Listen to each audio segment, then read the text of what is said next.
Commander Elara Chen had never expected to become humanity's last hope. 20 years into her career as a military diplomat for the United Earth Coalition, she'd seen her share of interstellar negotiations, cultural misunderstandings, and tense standoffs. But as she stood in the Grand Assembly chamber of the Galactic Conclave, the massive orbital station that served as neutral ground for the 7 dominant species of the known universe, she realized that her entire life had been preparing her for this moment. The human representative appears confused, came the resonant, multi-toned voice of Supreme Arbiter Vox Thorax, the mantis-like Zithari diplomat who presided over the conclave. His chitinous exoskeleton gleamed under the chamber's crystalline lights as his compound eyes focused on Elara. Allow me to repeat the terms. The Draxxian Imperium has invoked the ancient right of Zothka, the trial of dominance. One champion from humanity against one champion from the Draxxian forces. Elara's gaze shifted to the Draxxian delegation. Their leader, War Commander Thol, stood 9 feet tall with gray-blue skin that appeared metallic under the lights. The ridges along his skull formed a natural crown, and his 4 arms were adorned with ceremonial battle scars. His thin lips pulled back in what passed for a smile among his kind, revealing rows of needle-like teeth. "And if I refuse this challenge?" Elara asked, keeping her voice steady despite the murmurs rippling through the assembly. The Supreme Arbiter's mandibles clicked in what might have been amusement. "Then, as per conclave law, the Draxxian claim to your colony worlds would be recognized as legitimate. They would be permitted to pacify the human settlements as they see fit." Translation: if she refused, the Draxxians would slaughter the 17 million human colonists across the Arcturus sector. "You can't seriously be entertaining this," Elara said, addressing the assembly at large. "The Draxxians have been systematically encroaching on human space for years. This challenge is just their latest attempt to legitimize theft and genocide." Thol's rumbling laugh echoed through the chamber. "The humans, always so quick to claim victimhood. Your species has been in space for barely 3 centuries. The Draxxian Imperium has ruled the stars for millennia. Your colonies exist on worlds that have historically been within our sphere of influence." "Historically?" Elara shot back. "You abandoned those systems 500 years ago when the stellar output shifted. You only became interested again after humans terraformed them and made them viable." Details, Thol dismissed with a wave of his lower right hand. "The fact remains, you humans are newcomers, barely more than animals who stumbled upon starflight technology. You have no standing army capable of defending against our forces. This challenge is a mercy, a chance to resolve our dispute without the annihilation of your species." The casual cruelty, the dismissive tone, Elara had heard it all before. Humanity had burst onto the galactic scene relatively recently, and the established powers had been quick to categorize them as primitive, weak, and unworthy of consideration. Even after decades of diplomatic efforts, most species saw humans as amusing curiosities at best, potential servants or slaves at worst. What the aliens failed to understand was humanity's greatest strength, their history of overcoming impossible odds. "I accept the challenge," Elara said, her voice cutting through the chamber like a plasma blade. A hush fell over the assembly. Even Thol seemed momentarily surprised. "You," he finally said, his voice dripping with disdain. "You will serve as humanity's champion?" "I will," Elara confirmed. She was 52 years old, with streaks of gray in her black hair and the beginning of crow's feet around her eyes. She'd been a soldier before becoming a diplomat, but that had been decades ago. Against a Draxxian warrior in his prime, she appeared hopelessly outmatched. Commander Chen, the Supreme Arbiter, interjected, his tone almost concerned. "You understand that the Zothka is a combat ritual to the death. The Draxxian champion will be a specially bred warrior from their elite skull cleaver caste." "I understand," Elara said calmly. Thol's laughter boomed once more. "This is too easy. I expected at least a show of resistance. But if the humans wish to sacrifice one of their elders to postpone the inevitable, so be it." Elara remained impassive, though inside her mind was racing. The Draxxians had carefully engineered this trap, knowing that humanity couldn't possibly win in direct combat. But they had made one critical mistake. They had allowed her to choose the arena. As the challenged party, she said, "I invoke my right to select the battleground and weapons." The war commander's smile faltered slightly. "That is technically allowed, though it will not help you." "We will duel," Elara continued, "in the abandoned mining facility on Deimos, Mars' smaller moon. Weapons limited to what we can carry personally. No powered armor or energy shields." Krasthul snorted. "You think fighting in low gravity will give you an advantage against a superior opponent?" "Agreed." The Supreme Arbiter raised his segmented limbs. "It is settled. The Kazufka will take place in 7 standard cycles.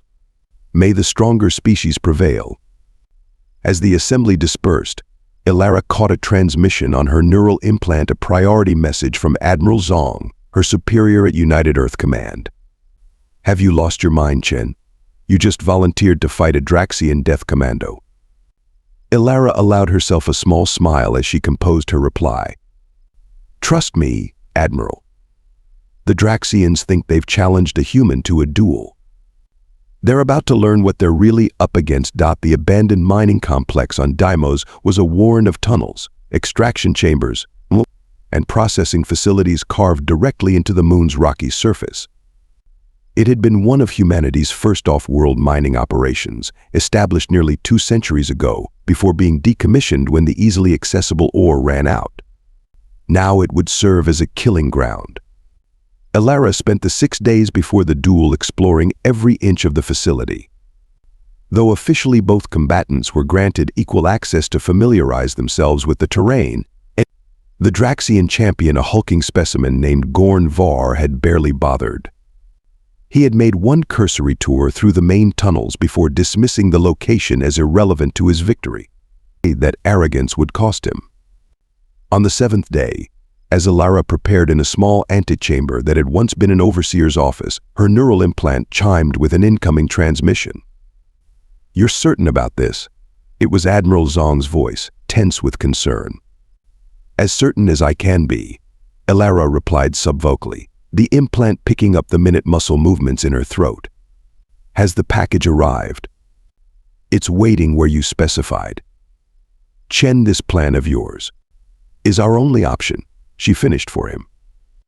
"The Draxxians engineered this whole situation to give us an impossible choice: either lose our colonies to a rigged combat trial or appear weak by refusing to fight and lose them anyway. But surely there was another champion we could have sent. Someone younger, someone with recent combat experience." Elara shook her head even though the Admiral couldn't see her. "No one else has my particular qualifications." There was a long pause before Zhang spoke again. "The Security Council has been briefed on your strategy. They've authorized the use of Protocol Omega if things go south. Protocol Omega, the complete evacuation and scorched earth abandonment of the Arcturus colonies. A last resort that would save some lives but surrender humanity's hard-won position in that sector." "It won't come to that," Elara said. "For all our sakes, I hope you're right." The Admiral's voice softened. "Good luck, old friend." The transmission ended, leaving Elara alone with her thoughts and the equipment she'd brought for the duel: a standard-issue combat knife, a compact projectile pistol with limited ammunition, and a few small devices that appeared innocuous but would prove crucial to her plan. Exactly what the Draxxians would expect from a desperate human, with one significant exception: they wouldn't discover until it was too late. A chime echoed through the facility, signaling that the time had come. Elara took a deep breath, centered herself, and stepped out to meet her fate. The designated arena was the central mining chamber, a cavernous space 300 meters across with a ceiling that rose 50 meters above the uneven floor. Ancient extraction equipment stood like silent sentinels throughout the space, casting long shadows in the dim emergency lighting that had been reactivated for the occasion. In the center of the chamber, Gorn Var waited. Standing at nearly 10 feet tall, his muscled form was adorned with ceremonial battle paint that accentuated the natural armor plates covering vital areas of his body. He carried a traditional Draxxian war glaive, a pole weapon with a curved blade at one end and a spiked counterweight at the other. Around the perimeter of the chamber, holographic projectors had been set up to broadcast the duel to the Galactic Conclave and, by extension, sent to billions of beings across the galaxy. Among the spectators would be the human colonies whose fate hung in the balance. "The human arrives," Gornvar announced, his deep voice echoing off the rock walls. "I was beginning to think you had fled." "Just making sure my affairs were in order," Elara replied calmly as she approached, stopping 10 meters away from her opponent.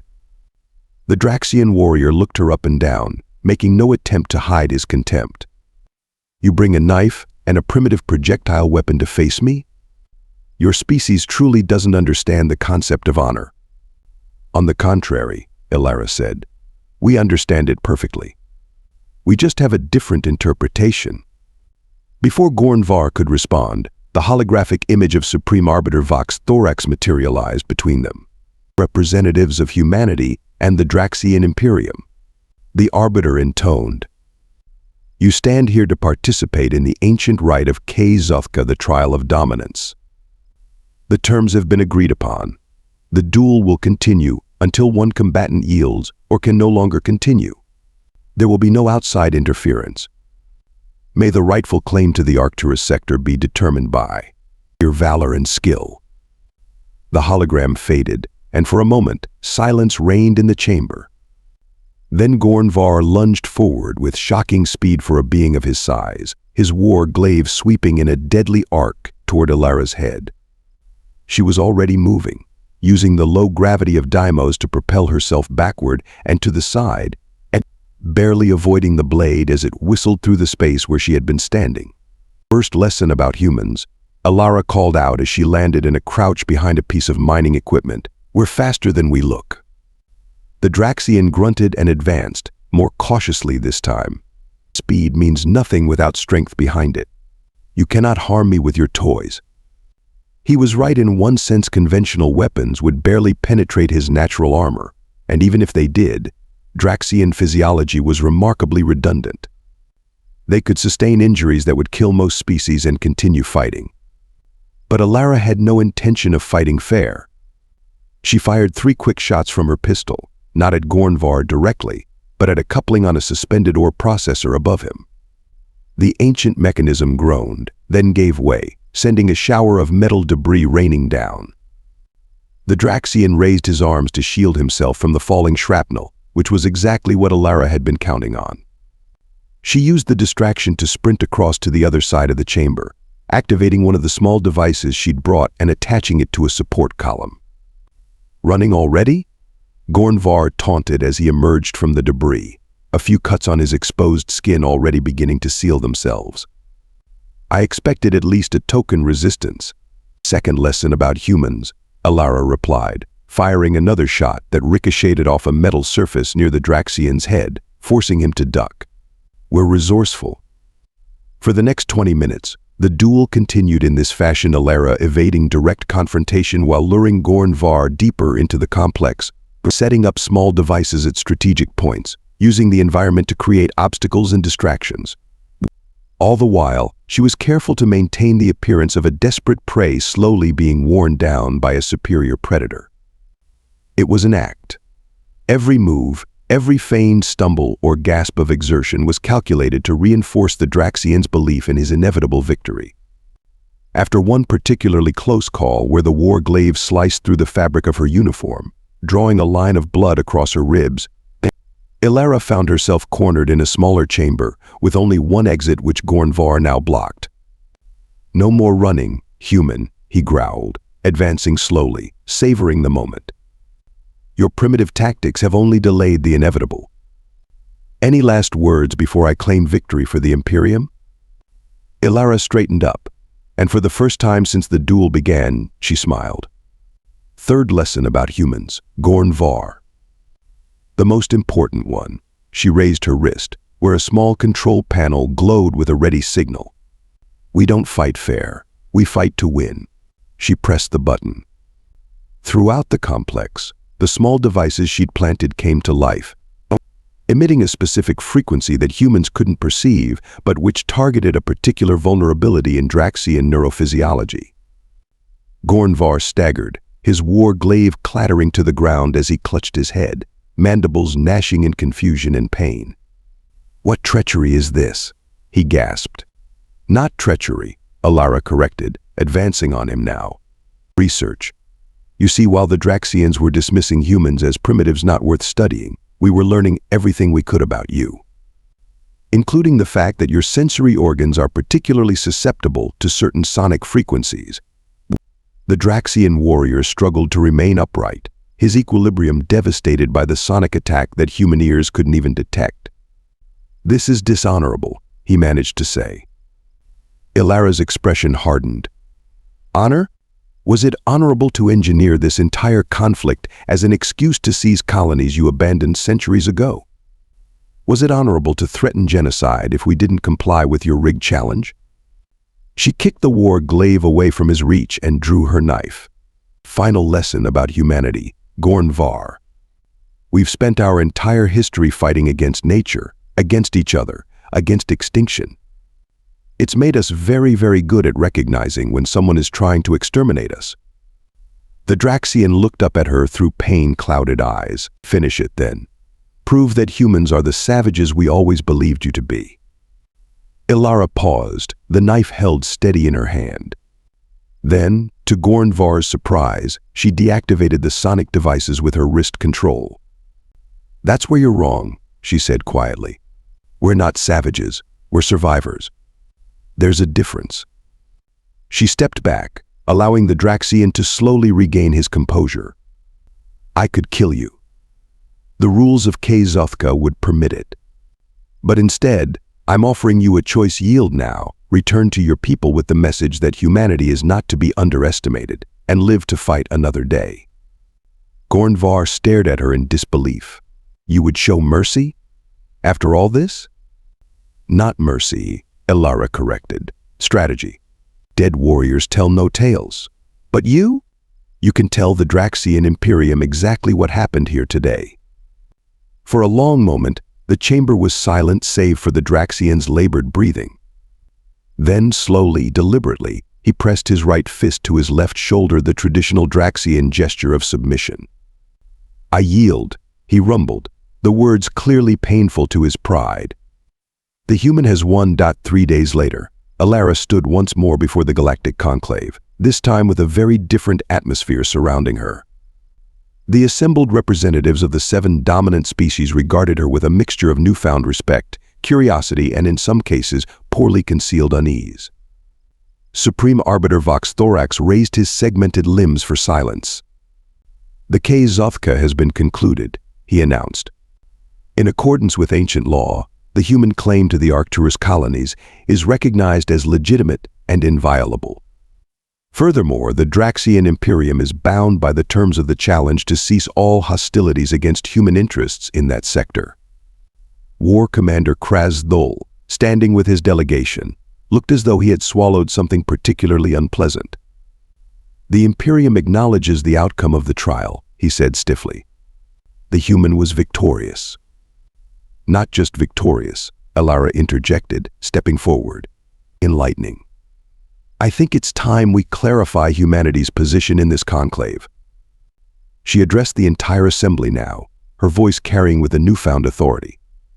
"For too long, humanity has been dismissed as an insignificant newcomer to galactic society.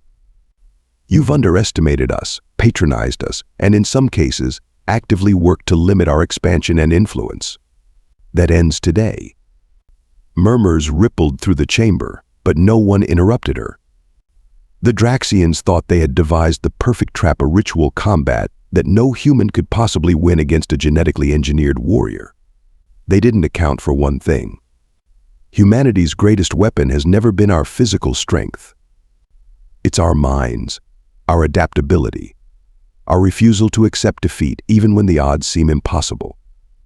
Elara paced slowly across the speaking platform, making eye contact with representatives from each major species. "We studied the Draxxians. We learned their weaknesses. We turned their own arrogance against them. And we did it all while you were dismissing us as barely evolved primates who stumbled onto starflight technology. She stopped, allowing her words to sink in. Humanity doesn't want war.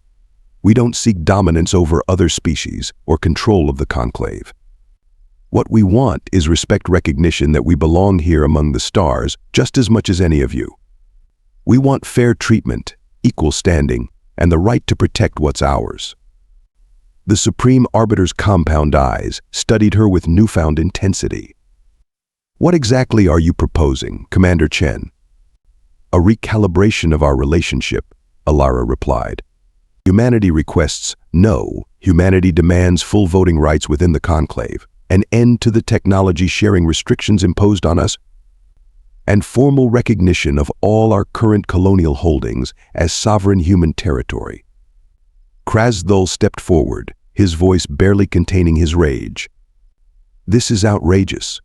One lucky victory does not elevate a species to such status. The humans forget their place. No, Elara countered calmly. We finally found it. She turned to address him directly. The outcome of the Zothka wasn't luck, War Commander. It was inevitable the moment you underestimated what humans are capable of when our survival is threatened. I suggest you consider carefully before making that mistake again. The tension in the chamber was palpable.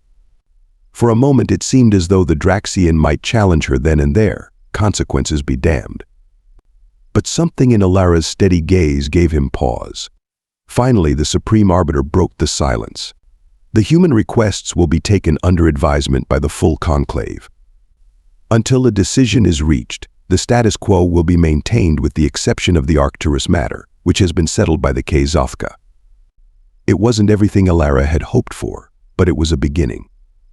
As the session adjourned, various representatives approached her, some offering cautious congratulations, others seeking private audiences, all of them reassessing what they thought they knew about humans.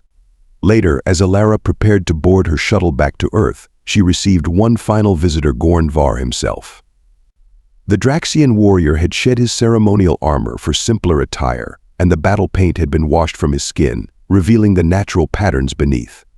Commander Chen, he greeted her with a formal bow. I come without the knowledge of my superiors. Elara raised an eyebrow, a dangerous move for a Draxxian warrior.